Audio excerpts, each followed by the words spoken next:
Live from the Talking Joe Studios. It's Talking Joe.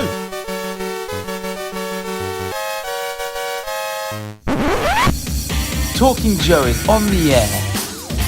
Hey, it's me, Mark, and you are watching live or later on when it's been pre-recorded or listening on an audio-only podcast to Talking Joe. And today we are talking My Palitoy Story, which is the Palitoy story from, let's say, Action Force godfather, Bob Brechin, the man behind so many of the Palitoy toys from Action Force that we love, like this fella here, the Robo Skull behind me, and also joined by Brian Hickey, the designer for this new book, and the designer of all of the books, apparently. Just having a little look through of everything that's in the hopper for Brian. So without too much further ado, let's add them into the stream and welcome to Talking Joe, Bob and Brian. Hey, Mark. And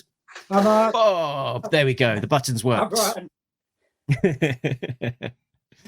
Welcome. Good to have you on and to join us and to talk a little bit about the latest book. Now, I think it's fair to say, Brian, that you're a man of many hats, and before we get too deep into this particular book, let's talk a bit about quick rundown. What's in the hopper for you at the moment? So what's in the works besides this particular book?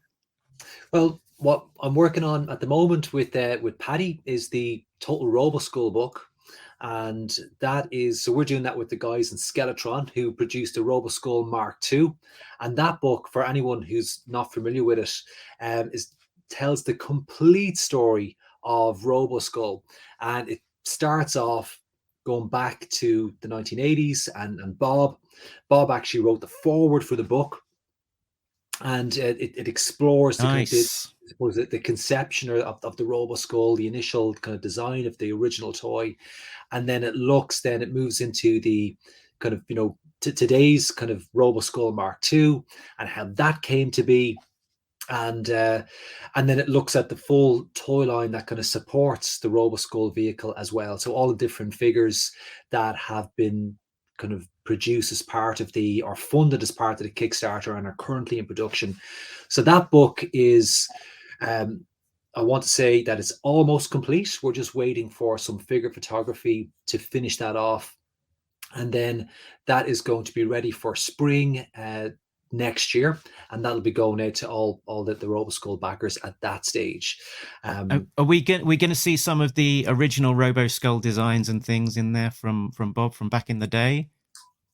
Bob has been very generous and has shared a few pieces from his own archives in terms of the original Roboskull material. So there will be some kind of drawings and some photos of the original Roboskull and the design thinking behind that. So if you love product design and toy design, this is going to be a fantastic book for fans of design. But also, if you're a fan of the Roboskull, it's a must-have book to have in your collection. So that is, production is very far advanced, and we're just waiting to finish off the figure photography, and that will be ready for people in spring 2024. Excellent stuff. Yeah, with I don't know if this is locked in, but with the wonderful Ian Kennedy art there, which I had a small hand in myself as well as the art rep for Ian Kennedy. So that was a nice little piece of synchronicity that, blown away at the time by the request to get this painted. My world's meeting. It's a masterpiece, absolutely. And then there's Total Hacks Volume 2. And of course, what's this new project that only launched on Kickstarter yesterday is one that myself and Paddy have been working on for a while. So this has been in the pipeline for nearly a year to develop this book. So Paddy has already completed all of the written content. The design is is established for the book, and it's it's really just rollout of the design and finishing some photography is all that's needed to pull this together. So what we're hoping to do is to fund the production of the book with this Kickstarter campaign. But also as part of this, we've kind of partnered up with Bossified Studio to so this campaign will help unlock an exclusive figure from the team at Bossified Studio. So it's an enthralled Roman centurion as part of kind of Eurali's army of disciples. So that figure can only be purchased for if you back this campaign. It won't be available outside of the campaign, and it'll only exist ever if this campaign is fully funded. So that's what we're kind of focusing on right now, myself and Paddy. And the book will be delivered in Q2 of 2024. Right. That's Total Hacks Volume 2. I think you can find it from your Total Toy Facebook group. It's got all of the links and stuff. The totaltoybooks.com is the website. And on the top of the website there is the link to the pre-order of My Palitoy Story by Bob Brechin there, as well as the Total Action Force Volume 2 and Total Action Force The Battle Years, which is and also Star Wars Creating Adventure as a read-only option. And I've got the Action Force books behind me. Yeah. They look amazing, and it's a great way of celebrating those incredible Action Force years, particularly for me, the Battle Action Force era, where we had all of those wonderful designs from Bob. So probably as good a point as any to segue into My Palitoy Story. So over to you, Bob. Where did the genesis for the project begin? Oh, crikey me! It's back in years ago. What happened? I started talking. I started giving history of Palitoy talks. Must be started about 15 years ago, I should think. And then the talks got more complicated and so forth. Mostly to people like WI, Women's Institute, or local history groups and people like that. And people saying to me, "You ought to write a book." So I was starting to write bits down on bits of paper and looking up and researching things. And it all started to come together gradually. I put it down and picked it up and put it down and picked it up. COVID came along, which really would have been a good time to finish it off, but I didn't really do much when we were in lockdown. And then I got it written in one form and I didn't like it, and I wanted to put a bit of sort of social history in, leading into, the toy companies and Palitoy in particularly. And so I rewrote it on that basis. And then I was looking for publishers to do it. And do you know the book, The Action Man Dossier? It's not one I've got. No, it's by Ian Harrison, because I helped him with that. I went to them, but they weren't interested. And I looked at other companies and weren't very impressed with what they were coming up with. And then I thought of Brian. So I gave him a tinkle and said, "Brian, do you fancy doing a book?" So you better tell him what you thought, Brian. Well, you know what? That was actually music to my ears, because obviously I've been it's no secret that I'm a massive fan of Action Force. But even separate from Action Force, I played with the Star Wars toys that were produced by Palitoy growing up in the 80s. Loved those toys. I played with Action Man as well. Action Man was a big toy for me, in the late 70s, early 80s. And and of course, I'm aware of Bob then through the collecting community and the fan community as well. And I had met Bob at a rollout roll call probably back in 2014 or 2015. So when Bob got in touch and asked me to come on board for this, it really was a dream project. And I've got to say, having been working on the book now fairly intensively for the last few months, it really is an amazing experience to have gotten to work in that. I've had to read the book several times as part of the design process, and I'll be reading it again as we go into the final proofreading stage now. And it's just fascinating. Every time I kind of go through it, I'm learning more information about not just the history of Palitoy and the toys that I played with, but there's a whole kind of connected toy industry history in there. It's an amazing story. It's such an ambitious story to tell, because it's not just, focusing in on Colville. It's a much bigger, industry wide and global wide story, as well as the Colville story. So I think for toy collectors, for people interested in the toy industry, I would hope that they'll find it as interesting as I found it, and as thoroughly enjoyable as I found it too.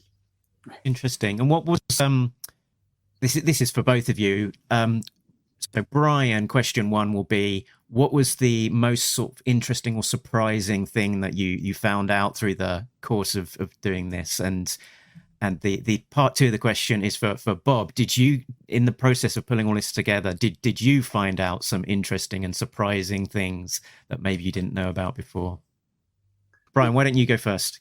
Well, there's obviously loads of revelations for me reading that book. One of the things was, in terms of Palitoy and Star Wars, for example, I always thought that Palitoy, made these fantastic kind of variations of some of the early release toys, like the cardboard Death Star, but even variations, say, on the Cantina playset or the Land of the Jaws playset.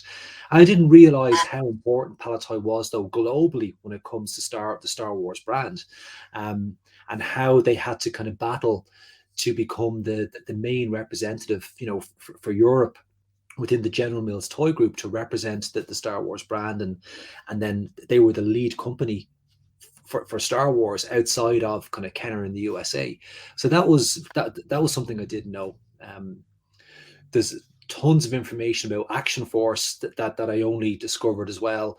And Bob reveals in the book, and I don't know, Bob, if you're comfortable with me saying this, but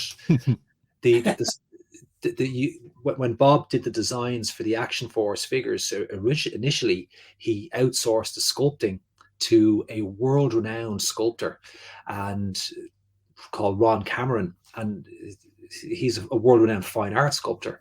And so Ron sculpted the figures working from Bob's designs, and there's the talents that worked on those Action Force figures, either within the Palitoy group or outsourced to third parties, it was world class, the quality of skill that went into them. And that's one of the reasons why they're still a great toy and very collectible still to this day. So, they're two of many revelations that kind of came out of the book for me. So Bob, for you, what was the process like? Did you sort of, as the process of putting all of this together, did you find out or rediscover lots of information that maybe you didn't realize about before?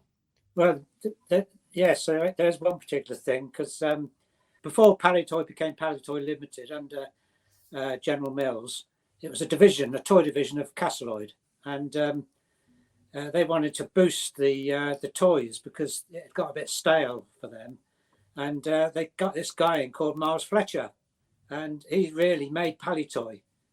And I'd written the book, and then all of a sudden I get a call from Miles Fletcher's son saying, what's all this business about Bob Simpson being the godfather of Action Man?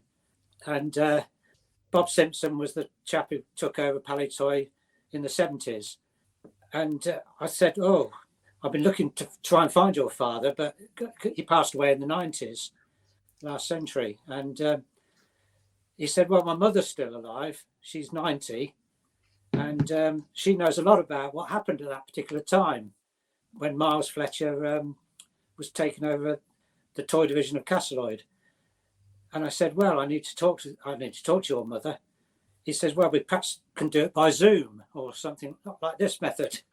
And I said, well, where does she live? And he said, well, she lives in a village on the Gower, just south of Swansea. And I said, well, funny enough, I'm going down to Swansea this weekend. So I was able to go and see Sue Fletcher, and she gave us some wonderful, wonderful photographs and told me so many stories about him, which I was able to get into the book really at the last minute. The photographs went to Brian, and you can tell the story about the photographs, Brian. So they've got these wonderful photographs of kind of Miles Fletcher. Some were kind of photographs of him like at home with his family, and others were photographs of him, in his kind of office in the Castleoid, premises. And then there were even photos of him receiving an award for Action Man Toy of the Year, and other photos from that particular event. So it was an amazing resource of images. So we had to, though, obviously find who owned those images. So even though they were in the possession of the Fletcher family, we needed to check who actually owned them. So we tracked them down, and it was DC Thompson, a massive publisher. They owned them, and we were able to negotiate with them to get those images into the book, but also be able to return those images or scans of those images back to their image archive, which they were delighted with. So we're happy to say that all of those images that we received, we were able to kind of select from them and then get them in the book. And of course, now Miles Fletcher is very properly represented in the overall Palitoy story now. Excellent. Yeah, I've got a few. It's a good prompt. I've got a few pictures from you of the layouts of the books to give a feel for what it looks like inside, and what's immediately jumps out from looking from these sort of sample pages is how nice it looks in terms of the design. That there's an awful lot of content in terms of what is on the page and the words to digest, but just in terms of flicking through it, it looks like there's an awful lot of sort of visual content there, including some lovely archive photos. I think that's the Action Man production line on the screen at the moment. Looks incredible. Those blue machines off on the left hand side there, Bob found out what was actually happening on those machines, and I think that's where they assembled the different limbs, or the limbs were riveted together in those machines. They're the riveting machines. The riveting machines. Yeah. You think of like production of toys and stuff these days, and you think of just giant machines, sort of, and molds, and just knocking everything out. But and I don't know if that's a fair assessment or not. But definitely back in these days, it was a giant employer, wasn't it? And an enormous amount of people doing things by hand. Oh yeah, it's at the height of the company, there was over 1,000 people, and until a lot of it went out to the Far East, the factory was churning out many different types of dolls, Action Man, Action Force, of course, and then the story in the book is how that production went out to the Far East, how it became globalized, and how marketing became globalized, with the Americans pushing that global, marketing strategy. And that's how Palitoy, well, they didn't actually go because of that, but it was a part of the reason why Palitoy is no longer in existence. And what's sort of striking from ever seeing any of your presentations before, and, it is as well that clearly you're sort of a bit of an archivist, because we hear stories of a lot of people who've worked in these jobs, and they've got boxes of these amazing things that have been produced over the years, and they'll just be like, who'd be interested in this? Let's just bin it, and all of this stuff goes. But have you always viewed yourself as a bit of an archivist, Bob, in terms of holding on to all of this amazing stuff that you've produced? Not really. I always regret the fact that I didn't put a lot of stuff in the attic, especially Star Wars. But I did manage to, when the company did fold up in, when the design department folded up in 1984, August 1984, we were told to take whatever we wanted. So I was able to grab a lot of Action Force prototypes, which was a good thing, I think.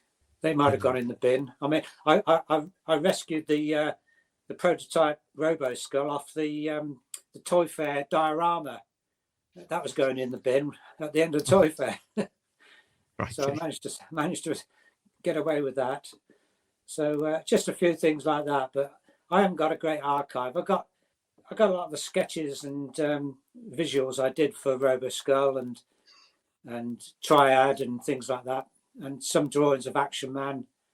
When we redesigned Action Man to be all plastic to get rid of the rivets, I got some sketches of different ideas and the final design we went with and things like that. But I haven't got a great archive.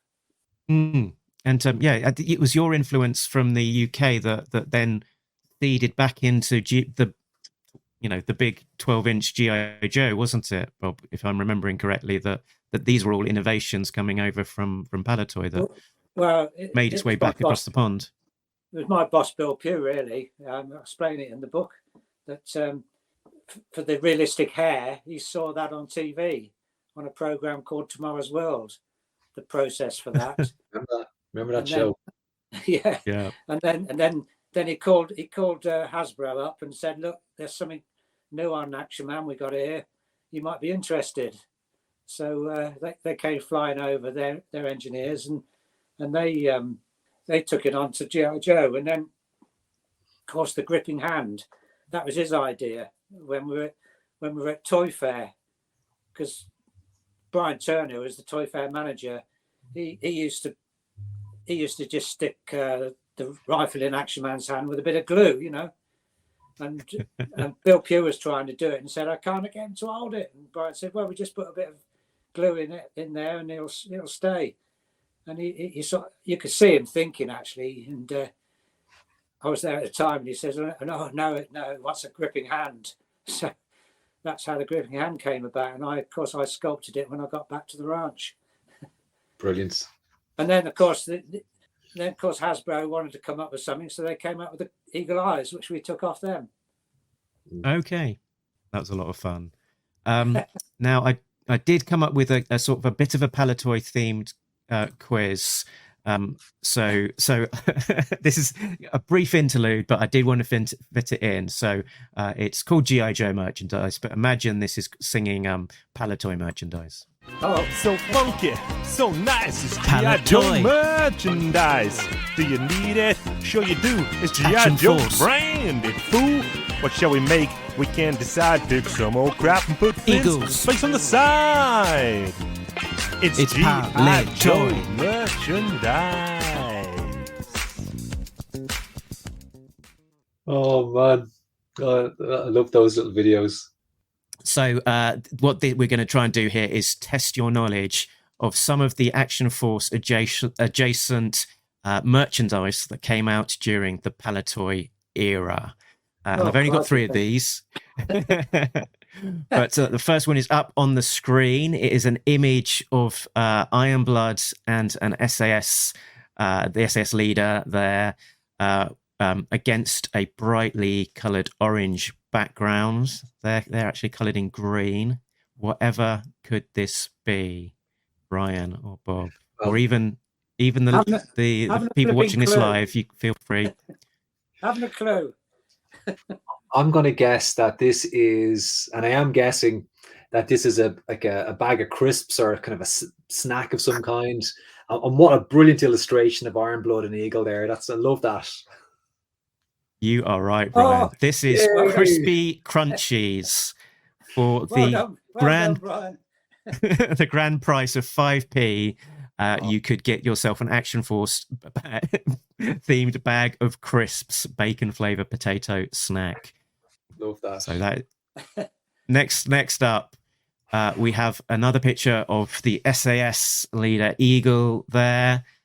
So against a sort of white background. Whatever could this be? No, haven't a clue. This is a tough one. I don't know what this is. I'm going to guess, though, that this is I'm going to say a duvet. A duvet. Good guess, but it's not right. This is an eraser, and you can tell it's an eraser because they have written eraser on the front of it, just in case you weren't entirely sure what to do with this thing. So yeah, there was some great stationery being produced at this point in time. So the final one here is, it looks like Iron Blood, a slightly sort of melty, chubby version of Iron Blood. Not quite action figure accurate here, but whatever could this be? I know what this is. I don't. It's It's you not. stick it on top of your pen. Right, yeah, it's a Pencil pencil topper. Oh yeah, And yeah. they made a few of those, so we've got slightly bow-legged selection of the enemy here. Iron Blood and Black Major, Mouton, Red Shadow, which I'm assuming are basically all of your designs, Bob, here in pencil topper form. Well, the team's designs, yeah. It's team effort, of course. I did have a lot to do with the design of Mouton, though. And I did say, let's take the German stormtrooper and turn him into some sort of red character. Just, we didn't have any money to spend on tooling, so I said the easiest thing to do is just wipe his face out, with some sort of mask. So that's what Roger Morrison, the tooling manager, did. He went to tool maker and just wiped his face, wiped the German stormtrooper's face out. Yeah. And yeah, sort of instantly iconic. Just a change of color and the addition of that mask. Terrific. Did the Mouton come with all his accessories? I don't think he did. But yeah, if he did, they were lost, just like the original Mouton. Yeah. I don't think I ever had a Mouton that had his original accessories. They had already vanished by the time they got into my collection. Yeah. Did you know when you were a kid that was the deep sea diver? I didn't originally. No, I think in my childhood collection I only ever had the Mouton, and so I didn't know the connection to the original diver. Yeah. I just want to make sure that you've got in your blurb to let people know, why it is that we're actually talking to you today, and the upcoming deadline for getting this in at the price that you can get it today. So over to you, Brian. Do your stuff. So if obviously if you didn't get a chance to back the Kickstarter, you can still pre-order My Palitoy Story up until the 30th of September for the price of €70 plus shipping. And you can order that at totaltoybooks.com. But there's also a link to it on the Kickstarter page, which is still it's still live. It's even though the campaign has ended, the page with all the information about the book is still there. But totaltoybooks.com really is where to go to order that. But that pre-order is going to end on the 30th of September, and we will be finalizing our quantities with the printer at that stage. And the book is very close to going to press. We're really in the final, it's kind of end game in terms of edits on the book at this stage. So we're very close to going to print. And we expect that there will be a small quantity of books, remaining after all the rewards are fulfilled, and the regular retail price is going to be €95 plus shipping at that stage. So you still have, a week to get in there and get that fantastic offer price of €70 plus shipping. It's really, having read the book multiple times, it's going to be money well spent. Good stuff. And when do you think it's going to be in people's hands? Well, you might get a bit of an exclusive here, Mark, because we haven't actually revealed a date yet. But at the moment, we're looking at coming in significantly ahead of our kind of date that we suggested in the Kickstarter campaign, which was April of next year. But I would be hopeful that we could start the shipping to backers before the end of this year. I don't want to put an exact date on it just yet, but certainly would like to think that we would get the shipping started to backers before the end of this year. I really look forward to it. And I know you've now got sort of a track record of these amazing looking books. So I'm sure that you've now got this audience who are going to just buy anything that you do because it's they know that it's going to look amazing. So I look forward to it being in my hands and exclusive. You said that it'll be with me in time for Christmas. So hooray. I know you didn't say that. Not if I keep bombarding him with edits.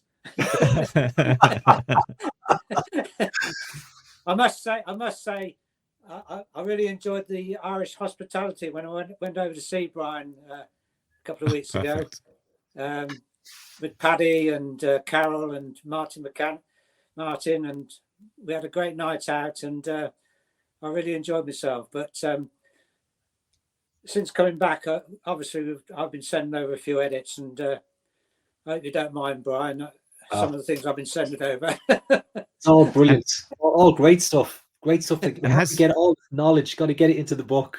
Yeah. And has it been two-way as well, Brian? Has there been points where you've been reading the draft and thought to yourself, I just want to hear more about this thing, and shoot back to Bob and say, this needs more? Well, certainly on the images side of it,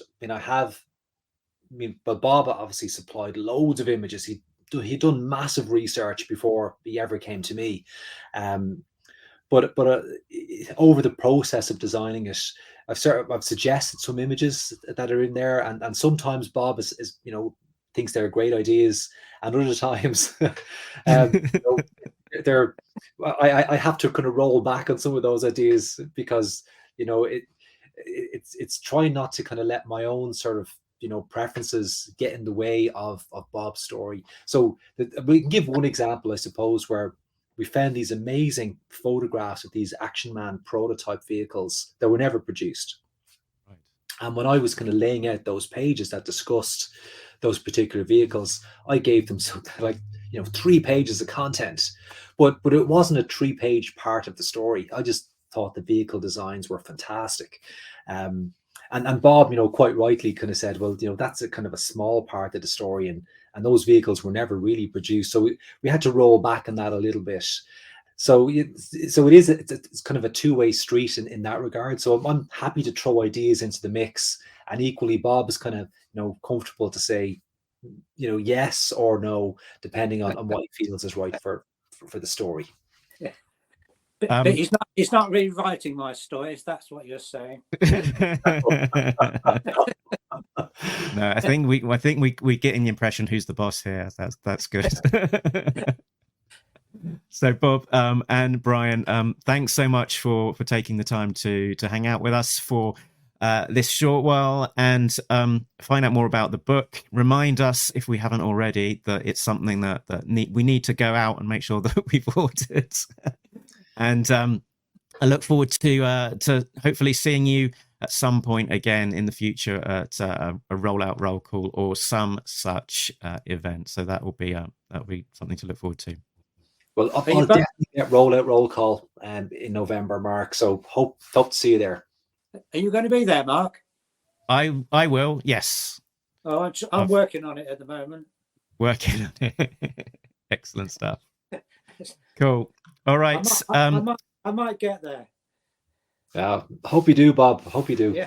Yeah. I'm sure anyone that's watching now will be crossing their fingers that you can make it. Perfect. So that's it from us. Check out talkingshow.co.uk for more. If you're on YouTube, click and one of our other amazing videos to find out more about us and what else we've got on the channel.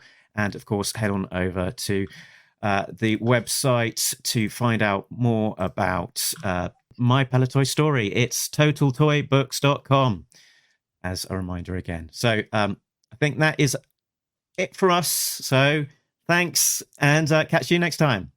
Thank you. Cheers, Mark. Yeah. Cheers.